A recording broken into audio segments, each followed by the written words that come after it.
اللهم الإسلام والمسلمين واخذل الكفرة والمبتدئة والمشركين.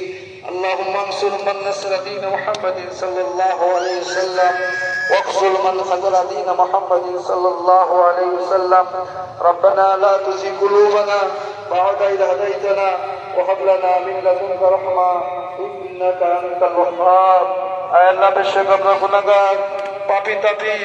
আয় আল্লাহ, তুমি আমাদের জিন্দেগির সমস্ত গুনাহ খাতাকে মাফ করে দাও। আয় আল্লাহ, তুমি আমাদেরকে মাফ করার জন্যই ময়দানে ডেকেছো, তোমার বান্দারা তোমাকে রাজি খুশি করার জন্য। আয় আল্লাহ, 1 মাস ধরে রোজা করেছি, তারাবি পড়েছি, কুরআন তেলাওয়াত করেছি, জিকির আজকার করেছি। আয় আল্লাহ, ময়দানে উপস্থিত হয়েছে। তুমি তো বলেছ আজ কি তোমাদেরকে মাফ করে দিলাম, তোমাদের গুনাহ খাতাকে দেখে তারা পরিবর্তন করে দিলাম, তোমরা নিষ্পাপ হয়ে বাড়িতে ফিরে যাও।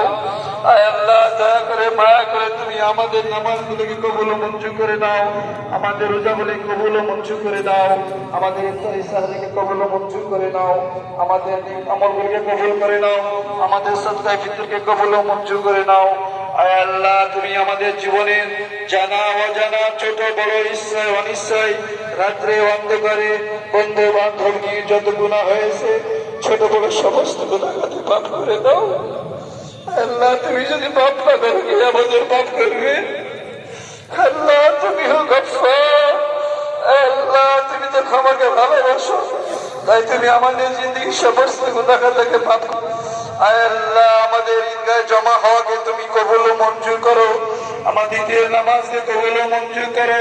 জানি না আমাদের মধ্যে তোমার মাহবুব বান্দা কে আছে। আয় আল্লাহ, তার ওসিলায় আমাদের গুনাহ খাতাকে মাফ করে দাও, আমাদের দোয়াকে কবুল ও মঞ্জুর করে নাও। আয় আল্লাহ, কোরআনের সঙ্গে সম্পর্ক তৌফিক দিয়ে দাও, উলামাদের সঙ্গে থাকার তৌফিক দিয়ে দাও, তোমার হুকুমত তোমার সুন্নাহ অনুযায়ী জীবন যাপন করার তৌফিক দিয়ে দাও।